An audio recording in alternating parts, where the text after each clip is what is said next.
നമ്മൾ ഈ ഒരു കാലത്ത് പ്രത്യേകം ശ്രദ്ധിക്കേണ്ട, മനസ്സിലാക്കേണ്ട, ഒരു അടിവരയിട്ട് മനസ്സിലാക്കേണ്ട ഒരു പ്രധാനപ്പെട്ട ഒരു കാര്യമാണ്, ഒരു എലമെൻ്റാണ് അടുത്ത് നമ്മൾ പറയുന്നത്.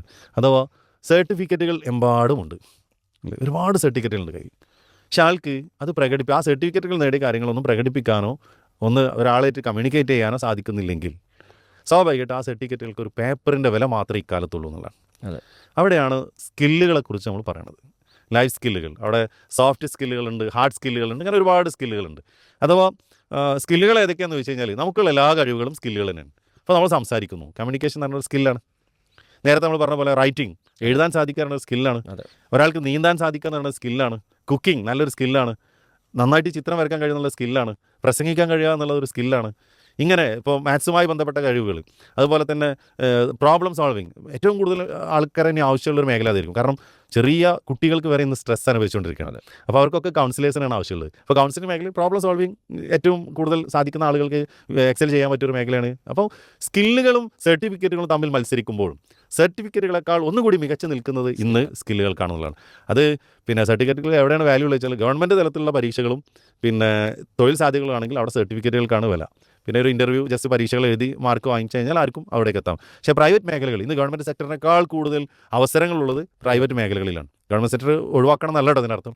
ആ മേഖലയിൽ തന്നെ പരമാവധി നമ്മൾ ശ്രദ്ധിക്കണം. എന്നാൽ അതിനേക്കാളും മികച്ച നല്ല കരിയറുകൾ പ്രൈവറ്റ് മേഖലയിലുണ്ട്.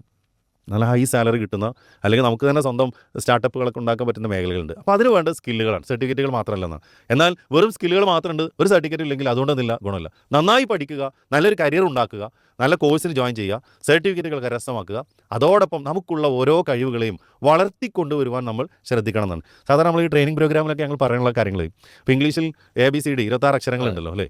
അവിടെ നോളേജ് എന്ന, അറിവ് എന്ന വാക്ക്, അതുപോലെ തന്നെ വ്യത്യസ്തമായ ഇതുപോലെയുള്ള വാക്കുകൾ, ഇതിൻ്റെയൊക്കെ വാല്യൂകൾ ഇങ്ങനെ കണക്ക് കൂട്ടും. എക്ക് 1, ബിക്ക് 2, സിക്ക് 3 അങ്ങനെ കൂട്ടും. അപ്പോൾ 100 മാർക്ക് കിട്ടുന്ന വളരെ കുറച്ച് കാര്യങ്ങളുള്ളൂ. ആ 100 മാർക്ക് കിട്ടുന്നതിൽ ഒന്ന് ഏതാണ്? സ്കില്ലാണ്. SKILL എന്ന് അക്ഷരങ്ങൾ എഴുതിയിട്ട് അതിൻ്റെ വാല്യൂ കൂട്ടിയാൽ 100ആണ്. അഥവാ വിജയിക്കാൻ വേണ്ടിയിട്ട് അത്യാവശ്യം വേണ്ട ഒരു കാര്യമാണ് സ്കില്ലുകൾ. സ്കില്ലുകൾ ഉണ്ടായാൽ മാത്രം പോരാ. ഇപ്പോൾ ഈ കാലത്ത് നമ്മുടെ സ്കില്ലുകൾ എന്താണെന്നുള്ളത് നമ്മൾ തിരിച്ചറിയുകയും അതിനെ വളർത്തിക്കൊണ്ടുവരുവാൻ വേണ്ടിയിട്ട് നമ്മൾ പരിശ്രമിക്കുകയും ചെയ്യണം എന്നുള്ളതാണ്. അപ്പോൾ അതിന് വേണ്ടിയിട്ട് സ്കൂളുകൾക്ക് വ്യത്യസ്തമായ പ്രോജക്റ്റുകൾ, പദ്ധതികളൊക്കെ ഉണ്ട്.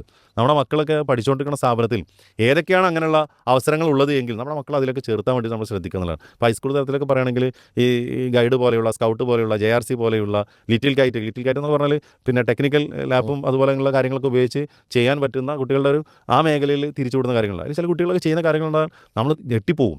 ഞാനത് പറയുന്ന സമയത്ത് എൻ്റെ മനസ്സിലേക്ക് ഓർമ്മ വരുന്നത്, ഒരു സ്കൂളിൽ ക്ലാസ് എടുക്കാൻ വേണ്ടിയിട്ട് പോകുമ്പോൾ അവിടുത്തെ ഒരു സ്റ്റാഫ് എന്നെ +1 ഒരു കുട്ടിയെ പരിചയപ്പെടുത്തി.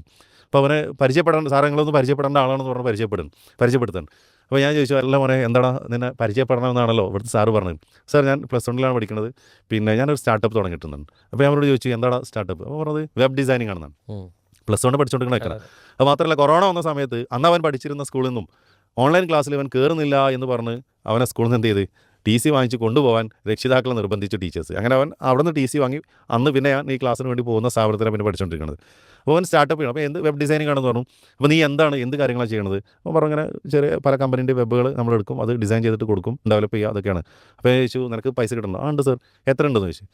അപ്പോൾ പറഞ്ഞത് ഒരു മാസം ഏകദേശം ഒരു 3.5 ലക്ഷം മുതൽ 4.5-5 ലക്ഷം വരെ കിട്ടും. അപ്പോൾ ഞാൻ ഒരു ശ്വാസം വലിച്ചാൻ അറിയാം, ഇത്ര +1 പഠിക്കണമെന്ന് നീ ഒരു മാസം. അപ്പോൾ ഞാൻ ചോദിച്ചു നീ ഒറ്റയ്ക്കാണെന്ന് ചോദിച്ചു. അല്ല സാറിൻ്റെ കൂടെ 5 ആൾക്കാരുണ്ടെന്നാണ്. അപ്പോൾ ഈ 5 ആൾക്കാരിൽ BTech കഴിഞ്ഞ ആൾക്കാരുണ്ട് 2 പേര്, എഞ്ചിനീയറിംഗ് ഡിഗ്രി കഴിഞ്ഞ 2 ആൾക്കാരുണ്ട്, ബാക്കി 2 പേര് അവൻ്റെ കസിനാണ്. അപ്പോൾ ചോദിച്ചു ഇതൊക്കെ ഓഫീസ് കാര്യങ്ങളൊക്കെ ഉണ്ട് ചോദിച്ചു. അപ്പോൾ പറഞ്ഞു വെച്ചാൽ വീട്ടിലെ ഫസ്റ്റ് ഫ്ലോർ ഉപ്പനോട് പറഞ്ഞത് ഇതിന് വേണ്ടിയിട്ട് നീ ഉപയോഗിച്ചോന്നാണ്. കാരണം വളരെ ഹാപ്പിയല്ലേ, ഇപ്പോൾ സ്കൂളിൽ പോകുന്നു, പഠിക്കുന്നുണ്ട്, അതിൻ്റെ കൂടെ ഫ്രീ കിട്ടുന്ന സമയത്ത്. അപ്പോൾ ഞാൻ പറയുന്നത് നമ്മുടെ മക്കൾ ഇതുപോലെയുള്ള നല്ല സ്കില്ലുകളുള്ള ഒരുപാട് കുട്ടികളുണ്ടാവും. അതുപോലെ തന്നെ ചില കുട്ടികളൊക്കെ സ്കൂളിൽ വരുന്ന സമയത്ത് നമുക്ക് കാണാം ഈ നല്ല ഫോട്ടോ ഒക്കെ വരച്ചിട്ട്, അല്ലെങ്കിൽ നല്ല ഇതുണ്ടല്ലോ എഴുത്ത്, കാലിഗ്രഫി ഒക്കെ ചെയ്യുന്ന ആളുണ്ട്. ഒരു പ്രാവശ്യം ഒരു കുട്ടി ഇതേപോലെ കാലിഗ്രഫി ഇങ്ങനെ ഫ്രെയിമൊക്കെ ചെയ്തിട്ടുണ്ട്. അപ്പോൾ ചോദിച്ചു ഇതെന്താണ് നമ്മൾ ചോദിച്ചാൽ പറഞ്ഞു കാലിഗ്രഫി ചെയ്തതാണ്. ഇത് ആർക്ക് വേണ്ടിയിട്ട് വെച്ചാൽ ഇത് ഒരു ഓർഡർ കിട്ടുകയാണ് സാർ, ഞാനതിന് ഫ്രെയിം അടിക്കാൻ വേണ്ടിയിട്ട് എന്തോ ഒരു കുറ്റം ചെയ്തതുപോലെ അവളെ എൻ്റെ എക്സ്ക്യൂസ്. ഞാൻ പറഞ്ഞത് വളരെ സൂപ്പർ കാര്യമാണത്, നന്നായിട്ട് ചെയ്തിട്ടുണ്ടല്ലോ, നല്ല അപ്രീഷിയേറ്റ് ചെയ്തതാണ്. അപ്പോൾ അവൾ പറയണമെന്ന് വെച്ചാൽ അവൾക്ക് ചുരുങ്ങിയത് ഒരാഴ്ച ഇത് ചെയ്യാൻ വേണ്ടിയിട്ട് 4-5 ഓർഡറുകൾ വരുന്നുണ്ട്. ഓരോന്ന് ചെയ്ത് കൊടുത്തു കഴിഞ്ഞാൽ 1000-1500 രൂപ കിട്ടുന്നുണ്ടാവും. അപ്പോൾ ഞാൻ പറഞ്ഞത് ചെറിയ കുട്ടികൾക്ക് അവർക്ക് അവരുടേതായ സ്കില്ലുകൾ കണ്ടെത്തിയിട്ട് അവരതിൻ്റെ മേഖലയിൽ നന്നായിട്ട് ഉപയോഗപ്പെടുത്തുന്നുണ്ട്. അപ്പോൾ നമ്മുടെ മക്കൾക്ക് ഏത് മേഖലയാണോ സ്കില്ലുള്ളത് ആ സ്കില്ലുള്ള മേഖല നമ്മൾ കണ്ടെത്തുകയും അതിനെ വളർത്തിക്കൊണ്ടുവരാനുള്ള പരിശ്രമം നമ്മൾ നടത്തുകയും ചെയ്യണം എന്നുള്ളതാണ്.